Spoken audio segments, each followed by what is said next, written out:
Ku danna subscribe, kana ku danna ƙararrawa domin samun sabbin shirye-shiryenmu a cikin sauƙi. Hafsat Shehu tsohuwar matar Ahmed S. Nuhu ta yi aure bayan shekaru 13 da mutuwar mijinta.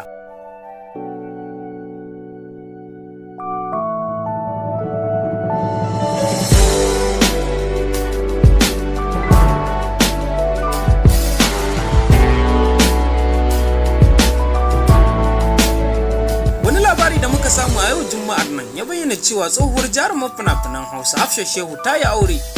Jarumar dai ta kasance tsohuwar mata ga marigayi jarumi Ahmed S. Nuhu. Jarumar dai ta yi aure na bazata ne inda ta yi kokarin ta ɓoye angon da kuma ranar auren nata, amma daga baya 'yan uwa da abokan arziki sun taya ta murna.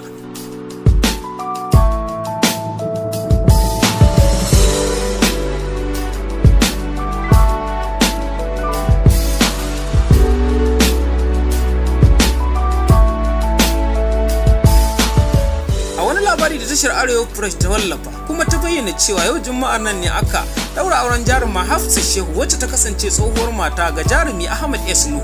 Haka kuma ta kasance tsohuwar jaruma a masana'antar Kannywood.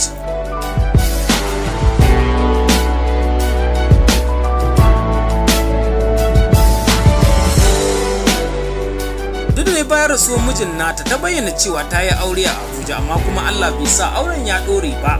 A wata majiyar tun bayan mutuwa auren na ta so ta dawo harkar fim, amma mashawarta suka hana ta.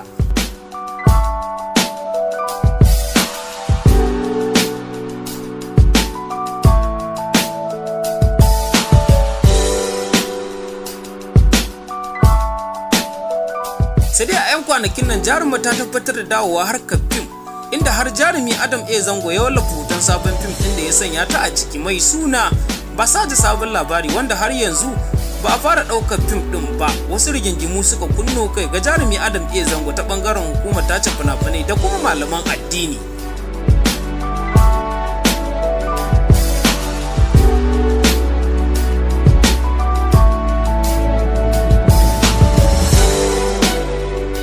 Ga duk alamu Hafsat Shehu ta yi aure irin na mafi yawancin jaruman Kannywood ke yi, ma'ana a ɓoye ango da kuma ranar aure, wanda hakan ce ta faru. Sai ji aka yi 'yan uwa da abokan arziki na mata fatan samun zaman lafiya a gidan mijinta.